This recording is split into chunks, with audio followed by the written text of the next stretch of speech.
Why wait to see if you'll get something you like this Valentine's Day when you can go to BlueNile.com and find something you'll love? Whether you're looking to treat yourself to a little winter sparkle or show a galentine how much you appreciate them, Blue Nile offers a wide selection of high-quality designs, expert guidance, and free 30-day returns for the ultimate peace of mind. You can even design your own jewelry. Right now, save up to 50% at BlueNile.com. That's BlueNile.com. Introducing Royal Caribbean's newest ship, Icon of the Seas, the ultimate family vacation. The ultimate 6 slides, 8 neighborhoods, 0 compromise vacation. The ultimate never done that, can't wait to do it vacation. The ultimate chillin' by a different pool every day of the week vacation. This is the Icon of vacations. Icon of the Seas, arriving in 2024. Book today. Come seek the Royal Caribbean. Ships Registry, Bahamas.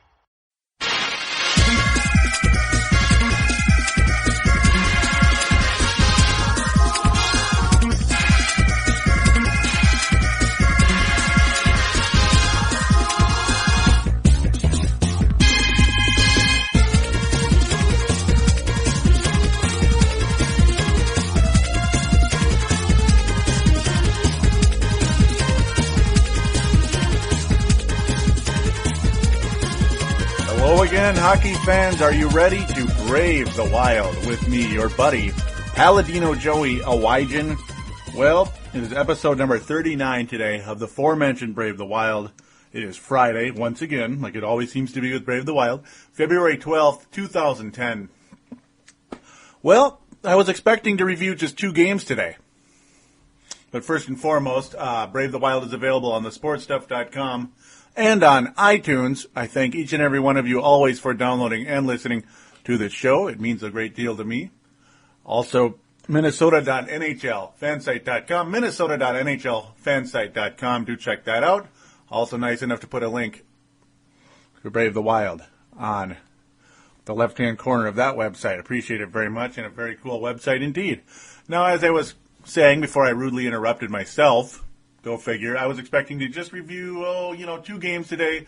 Talk a little bit about Cody Allman and Robbie Earl, and yeah, I'm going to do that. But yeah, right as I was prepping for the show this afternoon, the Wild announced a pretty significant trade, and I mean pretty significant. He is literally hot off the wire. The news was maybe 5 minutes old, and it was only on the StarTribune.com, not on Yahoo or anything else yet, just Star Tribune. The Minnesota Wild have traded the rights to first-round draft pick. That's right, Nick Leddy, defenseman Nick Leddy, Golden Gophers, Eden Prairie. Yeah, a blue chip from the Twin Cities, going to be the first major Minnesota-born prospect in the Minnesota Wild farm system, and hopefully the Minnesota Wild. Knock, knock, Danny Ehrman. Come on now, buddy. Not that he's actually, Danny Ehrman isn't even from Minnesota, just a Gopher. He's from North Dakota, I believe, if I remember correctly, and yes, I do. Yeah, and he's not exactly a major prospect, is he? He was just a third-round pick. Still might end up being something someday. He's doing okay down in Houston. But yeah, also, Nick Leddy, Kim Johnsson, so good riddance to that expensive contract. And, Cam Baker of the Chicago Blackhawks, 3rd overall pick in 2004, coming to the Minnesota Wild. And we're going to get into that story after we review the games and take a quick break. Oh, I'm sorry, I had to do that, didn't I? But that's how it goes. We're going to review the 2 games first. And, they were just so fun, weren't they? Actually, the first one was. The first game was not a bad game at all, actually, for the Minnesota Wild. A nice 2-1 victory as the Wild's musical goalie chairs, or goalie musical chairs, whatever you want to call it, continue on this particular day. This was Saturday the 6th of February, which is trade month, basically, for the Wild and for the Timberwolves, or NBA and NHL. NHL, of course, more important to this show. You might imagine that. But yeah, the Minnesota Wild defeat the Philadelphia Flyers. The Wild haven't had all that much luck against the Philadelphia Flyers either over the years. Not too much. Not really too much at all. And yeah, as I mentioned, the musical goalie chair is continuing at this particular point. Hudobin. It is officially Hudobin. The K is silent. And he stops 38 shots, and the Wild win 2-1. 38 shots. Hudobin is 23, as is Cam Baker. Yep, Minnesota Wild defenseman Cam Baker of the Chicago Blackhawks, former Blackhawk, of course, now officially on the Wild. Yeah, we're going to be talking about Cam Baker extensively. Not forever and ever, but you get the idea, extensively. It's a pretty interesting trade. Yeah, as I continue to tease to that, it's just going to be a more interesting show than I expected. Not that it isn't interesting already, I would hope. But yeah, the first 47 for the 48 shots that Hudobin faced in his NHL career, the first two games, officially, he stopped 47 of 48. He gave up only one goal. Just one goal. Yep, the 2-1 victory. And the 38 the 38 saves by Hudobin matched the most by a Wild goalie this season. So not bad for his first NHL start. Tied for the team high. Pretty cool. Hudobin, well, he was 1-10 in his previous 11 decisions in the minors, folks. 1-10 for his last 11 decisions on the Houston Aeros. I don't know how many times I said Oilers last week. Just re-listening to what I had recorded, kind of annoyed the crap out of me. Yeah, saying Houston Oilers, that's kind of ridiculous. Houston Aeros, and I apologize, listeners out there. Hudobin's comment on that is, "I can't tell you the secret." Cute. Yeah, very interesting indeed. The Wild at this particular night were 6 points out of the final playoff spot in the conference, Western Conference, of course, but they've won 2 straight and were 8-0 and 1 in their last 9 home games at this particular point. Nolan's comment on that is, we need a few more. We're not going to sit back. We've got to keep climbing the standings, and yeah, that's for sure. But the Wild have not done that. That's the problem. Yeah, we won at home. We had one at home until that, dang, Phoenix game. Then I'm going to get to next. That's the next game. Yeah, Hudobin was a 7th-round pick, by the way, in the 2004 draft. And, yeah, 2004 draft. Funny. Ironic, isn't it? So, yeah, same age as a guy by the name of Cam Baker, who was the 3rd overall pick in that draft. The 2004 draft. That was the same year the Wild took A.J. Thielen with the 4th overall pick, who was also a defense. Whoa, I sense a conspiracy here. We're trying to make up for the 2004 draft, even though we're trying to say Risebrough is an idiot and we're better.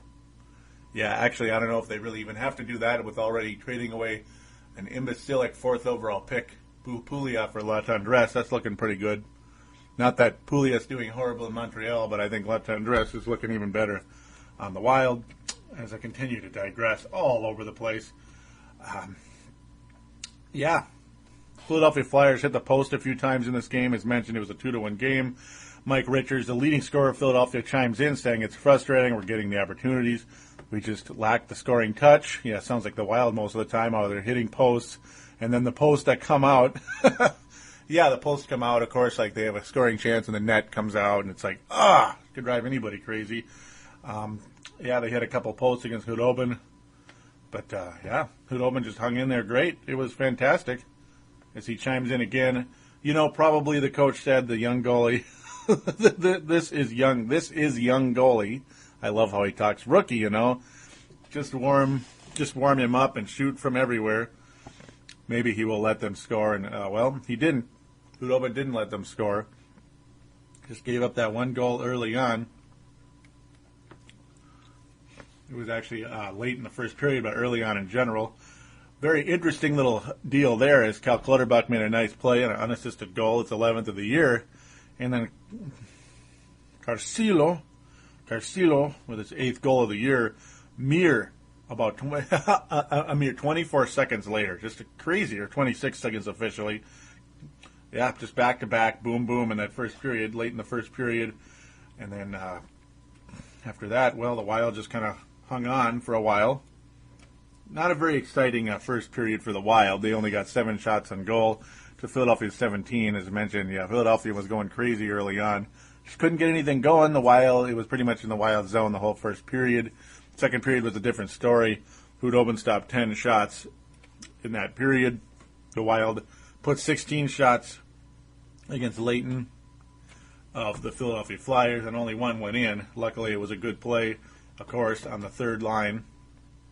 Owen Nolan on the third line here with Belanger and Kim Johnsson, one of the final points of his Minnesota Wild career. It was a pretty good play. Set up Johnsson to Belanger, and Owen Nolan was able to put it in. And that's all the Wild needed. It was just kind of a little back and forth the rest of the way. Third period, Wild only gets 7 shots on goal again because it was mostly in the Wild zone most of the time. 12 shots stopped by Hudobin, and he looked excellent the whole night, other than the post getting hit a few times. But, hey, that's all that matters. What matters is they didn't go in. Both teams are 0 for 4 in the power play. Philadelphia winning the face-off category 36-28. The Wild have been starting to lose in that category, but the good news is the penalty kill is starting to improve a little bit for the most part.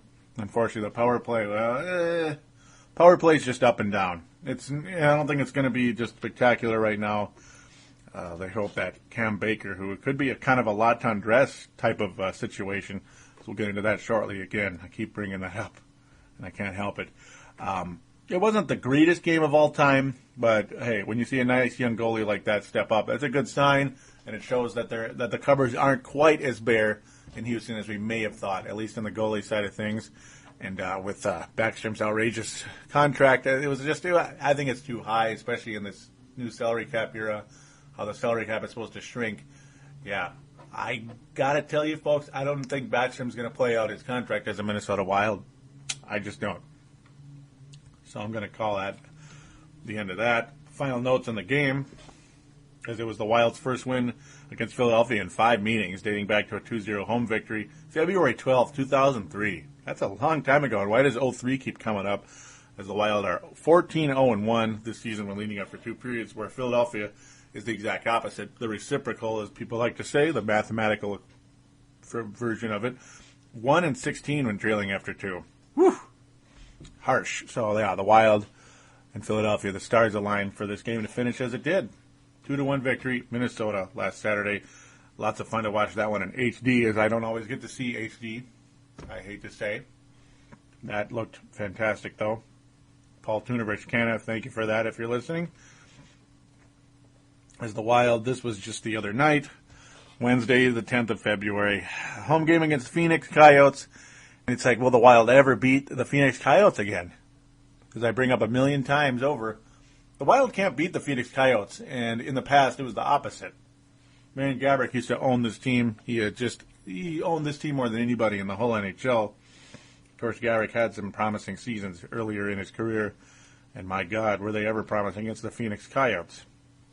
The Wild lose this one 3-2, and it felt worse, to be honest.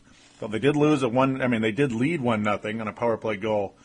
Havlat and Latendresse, imagine that. Havlat and Latendresse hooking up on a goal again. And this was on the power play, and yeah, who else could you want on the power play than Latendresse and Havlat, and the way they've been playing. And of course, Zidlicki is the king of power play when it comes to the Wild and their defense, getting his 30th assist of the year on this particular goal. Just, man, I love Marek Zidlicki. We're going to get into him a little bit too, because the trade today does concern him. It does. We're getting into that a little more. And yeah, I can't say enough of how much I love Marek Zidlicki. I talk about him all the time. I think he is fantastic. Marek Zidlicki, Marek Zidlicki, Marek Zidlicki. See? I talk about him a lot. Latendresse with his team-leading 19th goal of the year. 19 goals for Guillaume Latendresse. He is, the Lumberjack is looking great. He's looking great out there for the Minnesota Wild.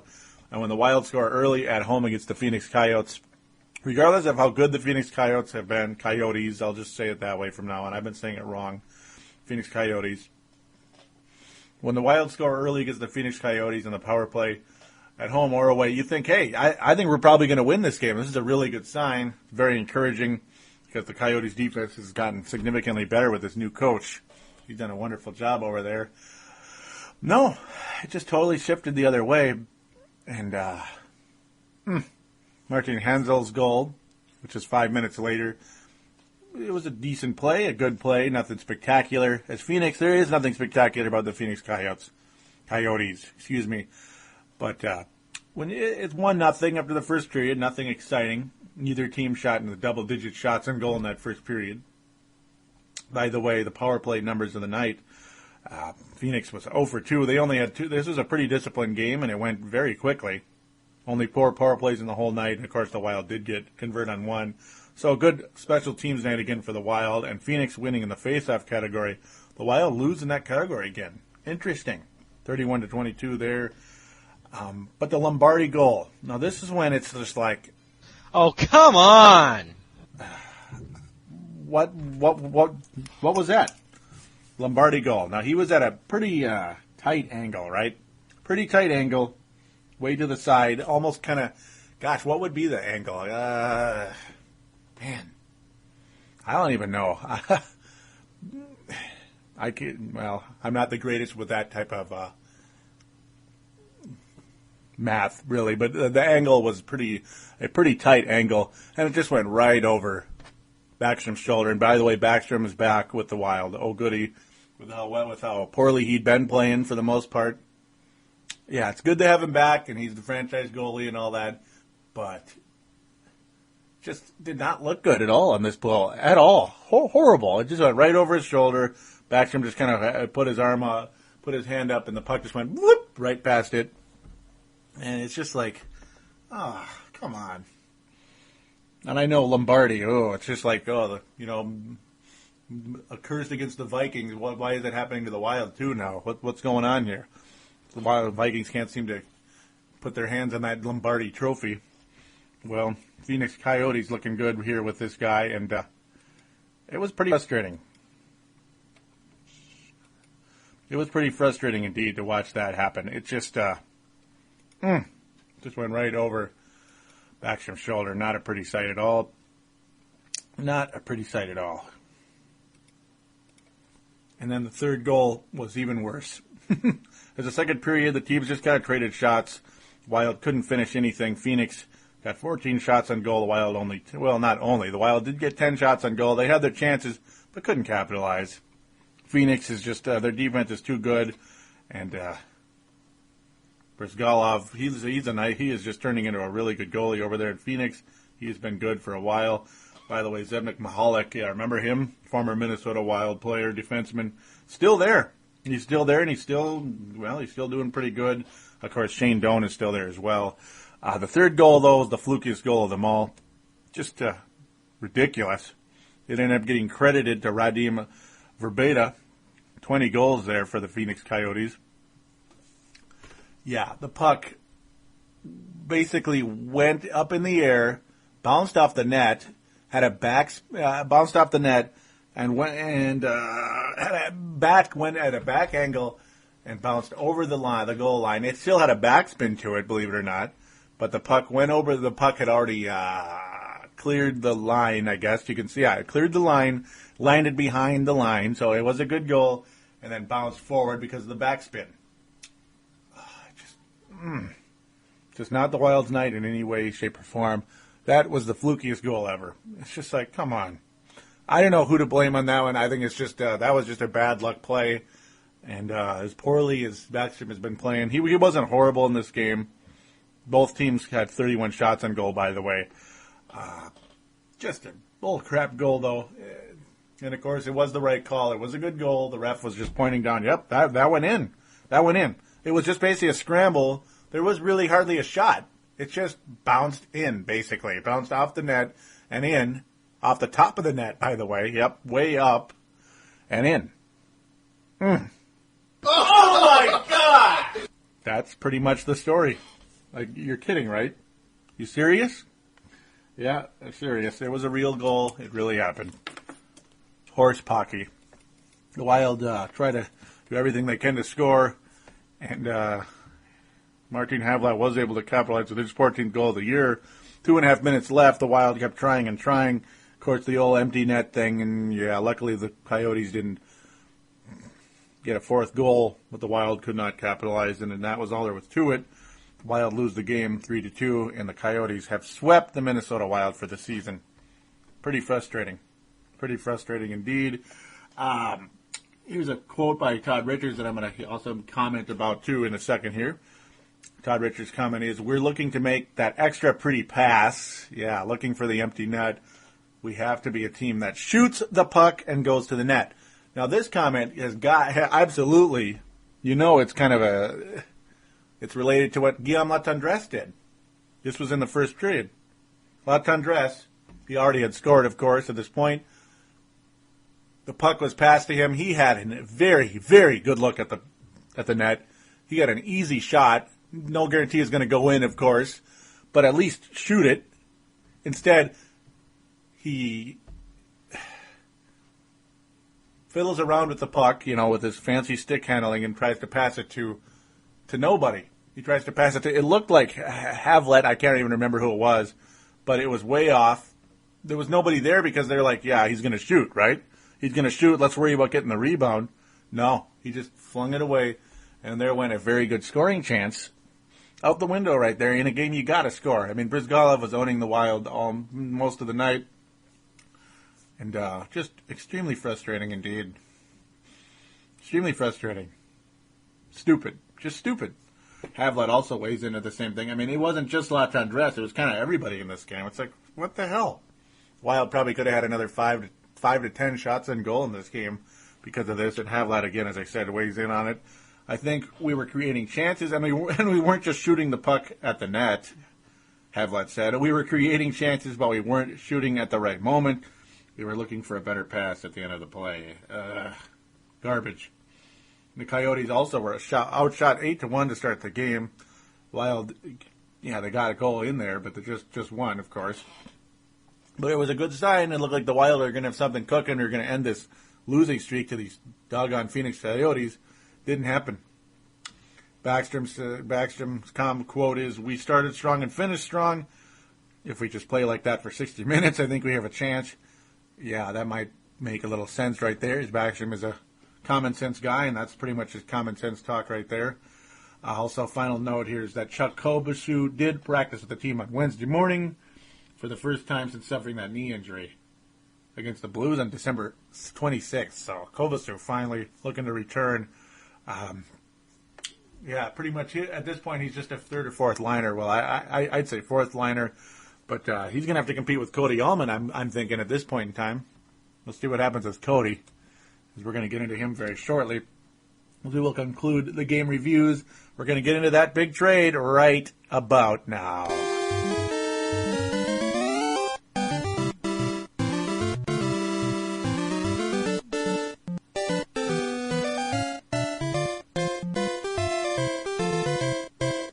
And welcome back to Brave the Wild, episode number 39, which is a reminder for all MP3 player users. That's right. One more episode and we'll be at the Big 4-0. How about that? The next episode will be the Big 4-0 for Brave the Wild. Crazy, huh? Crazy indeed. Yeah. I've already been podcasting for 2 years, starting with Paladino Live and all that good stuff. Eventually Purple Mafia, Timberwolves Explosion, and Brave the Wild. Paladino Live got split up into these 3 shows. But yeah, crazy stuff. Of course, this show is about a year and a half old. Started in August of 2008. Okay, let's continue. Got a little stuff to get to. Something pretty significant called the Nick Leddy trade, I guess we're going to call it right now. It happened just before the 2 p.m. trade freeze, because there's a freeze, obviously, because of the Olympics starting up here in Vancouver, our favorite place. Nick Leddy, the rights to 2009 first-round pick Nick Leddy, and Kim Johnsson, not Kim Johnsson, Kim Johnsson, I'm sorry, the Chicago Blackhawks, 23-year-old former number 30 overall pick Cam Baker, the two-way defenseman who has 2 more years left in his contract at almost 3.1 per, and of course the third year will be 3.25. So Cam, the good news is Cam Baker will be here. The question then becomes, will he be better? Cam Barker. Oh my God. Cam Barker. Excuse me, I apologize for that. That's a cardinal sin, isn't it? He is Barker, and I should have known that, and I did know that. It's just my bad. Let's just continue, though. As the Wild are going to, the Blackhawks are going to have to trade Barker this summer to get under the salary cap. They'll have to make some more moves, too. And the Wild still has interest this summer in center Patrick Sharp. So very interesting right there. The Wild are looking at him. Patrick Sharp. Of course, centers in the Wild. Yeah, that's been kind of hard to come by over the years, you might imagine. Cam Barker.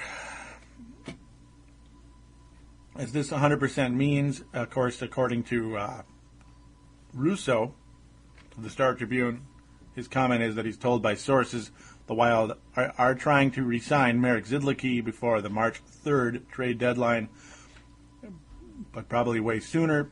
Term is the only stumbling block right now. Trading Leddy was made easier by the influx of defensemen in the system. Marco Scandella, that's the good part. Marco Scandella, Tyler Kuma being the main two, and the long-term future of Brent Burns. The Wild also was very concerned about Leddy's development at the U. Whoa, folks. Remember that line? Remember that line, Kyle Apolso last year? New York Islanders, remember their general manager? Yeah. That we're concerned about Kyle Apolso's development at the University of Minnesota. We're going to ship him off. We're going to bring him over as soon as possible and get him out of the U. He should quit the U and move on to the National Hockey League, or at least the AHL. Ooh, if this is becoming a tell, folks, across the National Hockey League now. Go for hockey fans. This is not looking good, is it? It's really not. And, of course, remember, Nick Leddy was a long-term, stuck around in concussion junction for quite a while. And after that very serious injury, right to start out his college career, broken jaw, serious concussion, not cool at all. That, of course, has nothing to do with his development. It's just, that's another thing of note. That slowed down his development, too. Barker, by the way, had a career-high 40 points last year. Looked pretty good. Tommy Thompson, the Wild assistant GM, Tommy Thompson, who's been with the Wild since the beginning, chimes in. You're not going to walk in there in the dead of the night and steal a guy like Cam Barker. You're going to have to give up something that hurts. Barker will get better as he gets older, matures, puts everything together. This guy's played pretty well in the National Hockey League. He's big. He's a big, mobile guy who can shoot the puck. So, all right. That's the good news. The question, again, becomes, who's going to be the better defenseman, Barker or Nick Leddy? That's obviously the comparison here. Getting rid of Kim Johnsson, I'm not going to shed any tears. Obviously, quite a huge salary. Again, $5.3 million for Kim Johnsson, a pending free agent. But the good news is that this does open the door for a guy by the name of Marek Zidlicky. That is the good news indeed. Again, we're going to get back to that here in a second. As the question does become now, depth on D allowed this. You're not going to be able to keep all three of those defense prospects to make this trade. This, of course, is Tommy Thompson. That's the cost of doing business. They wanted a prospect, and you look at their team. They don't need forwards. That's just the way it is. Just like Pouliot for La Tendresse. The test for me is not how Pouliot does in Montreal. It's how Pouliot would have done in Mini. And, just like La Tendresse was dying under a vine in Montreal. If we think we can get a guy in here that can really upgrade the Minnesota Wild for the long term, it's going to have to cost something. It's as simple as that. Fortunate thing is we have now, we didn't have 2-3 years ago. We have some depth in the top-end defense prospects. Yeah, that's the good part. That's a good part indeed. I agree with that because, how can you forget Marco Scandella actually has definitely usurped anybody right now for the top defenseman prospects. I mean, in Canada, he was on Canada's team. Pretty amazing indeed. Canada's team earlier in the year, the junior championships. He was the number one defenseman on that team. That is a very good sign. He usurped all of them. Of course, Nick Leddy had nothing to do with Canada, but he usurped Tyler Kuma and everybody else out there from Canada. Yeah, and breaking news that happens, Canada has pretty good players. Yeah, pretty good players in their juniors. That's breaking news to some people out there that might not have known that. Yeah, imagine that, right? And also, of course, as mentioned, this does open the door for Marek Zidlicky. It does open the door for Marek Zidlicky, and the contract talks have begun in that. Marek Zidlicky, of course, a pending UFA, and of course a stud defenseman, 30 assists already this year. Just a guy who could be on his way to 50-plus points here, maybe 60. Just a He's almost like a Larry Murphy for the Wild right now. He's just been a huge piece. He, of course, will be in the Olympics as well for the Czech team. He's been a huge addition for the Wild.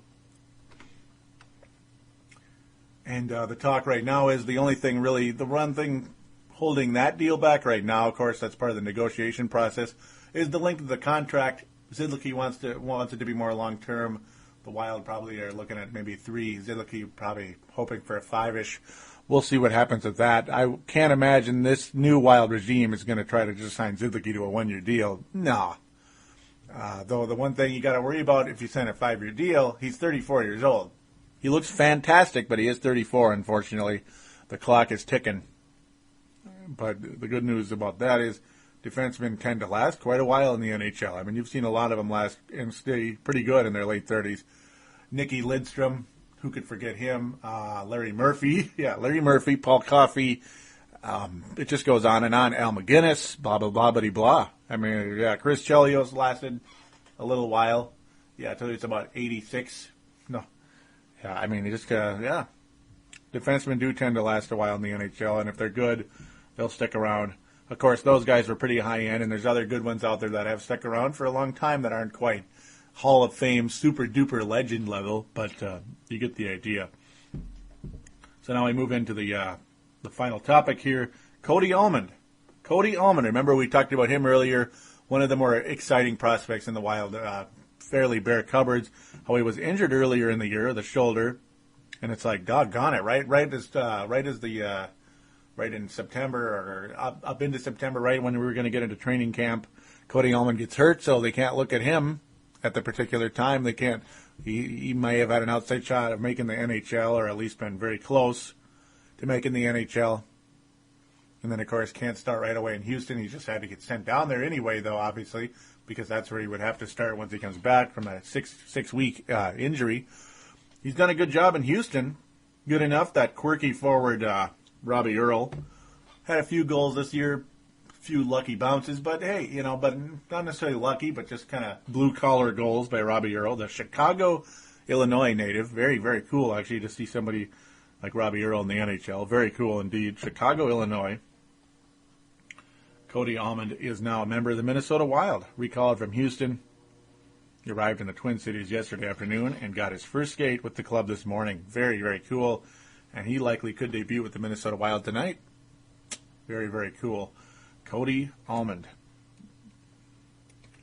His quote is, "It's kind of surreal. I got told by Troy Ward," that was Houston's assistant GM and coach. Houston assistant GM and coach. Very interesting. He was told over practice, and I thought he was kidding at first. It didn't seem real at first, but it's great to be here, and I'm excited for tonight. Very, very cool to have Cody Almond, a member of the Wild, as the very, very final bit for this particular show. As Cody Almond did have 15 points in 33 games with the Houston Aeros this year. Houston Aeros, not bad at all. Very nice start to his pro hockey career. Nothing spectacular yet, but the signs are pointing that this guy's got something cooking, and that is good news indeed. I lied, the very final bit here, I'm going to stop saying bit also. Clayton Stoner, he's been out since January 6th with that groin injury. He had a sports hernia surgery today in Munich, Germany. The Wild is calling it successful, imagine that, and said he will need 2 to 4 weeks to fully recover. He is expected back in the Twin Cities on Sunday. So, yep, Clayton Stoner, that's another guy I was monitoring for quite a while with the Houston Aeros.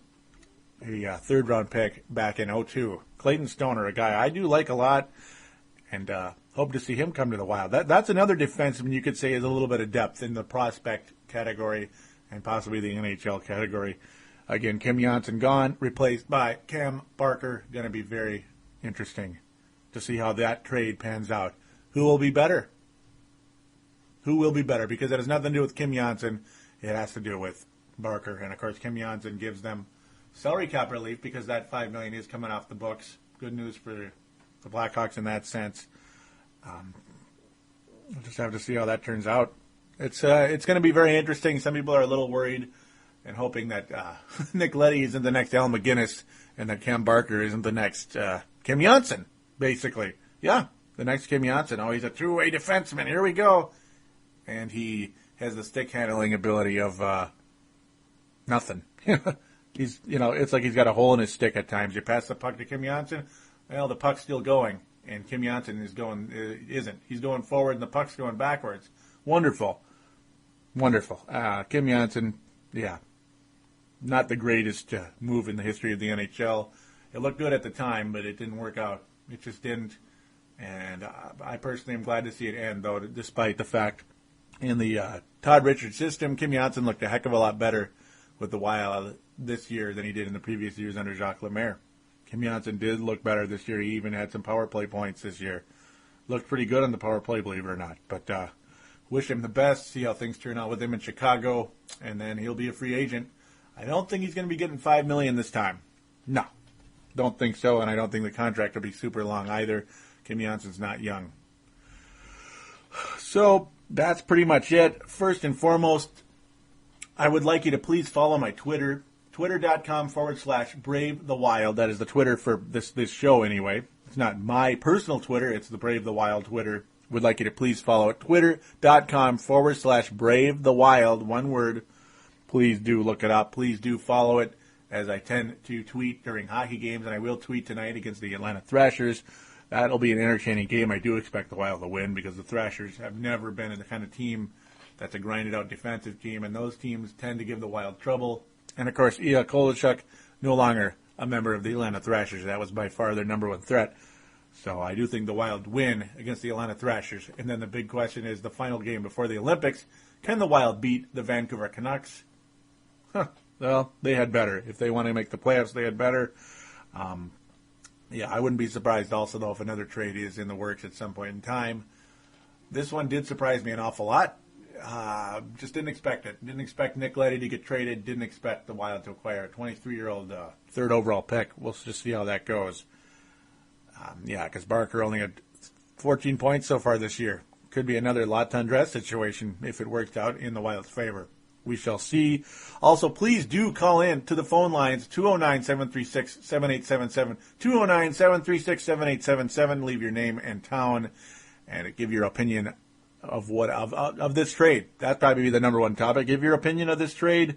Good trade, bad trade, why? What do you think of Nick Leddy? Do you think the Wild blew it majorly? I don't think they did, because at least Barker isn't 34 like Pavel Demitra was at the time they made that deal. Or was he 32, whatever it was. Number one pick and your top prospect. Number one pick and your top prospect for Pavel Demitra, known for injury problems, known for bad defense. WTF. Yeah, forgive my French there. I didn't like it when it happened, and I certainly the heck didn't like it afterwards. Also, we'd like you to please sign up for the new message boards on the sportstuff.com. That's right, the new message boards on the sportstuff.com. Some of you that may have already been members on that page are going to have to re-register. So, do click on the upper right-hand corner that says TSS Boards, and then simply register. Not that hard to do. We can talk hockey and the NHL boards in the podcast section, Brave the Wild, as well. As I hope to put polls up there and everything. The boards are completely reset, folks. Everything that was on there is gone. In terms of posts, the boards are back, but the posts are gone. And, of course, the screen names are gone. So we apologize deeply. Us at thesportstuff.com do apologize. And we hope you'd return, those of you that may have been members, and those of you that please do sign up and enjoy. It would be fun to have you on board. So, and of course, look for me. I am Paladino Joey. Simple. That's my new screen name, by the way. I'm not Paladino Live anymore. I am Paladino Joey. All right, so that will do it for the show. We'll review the new games, the 2 games next week. And, there won't be any trades until things come back in March. We'll see what happens then. Take care, everybody.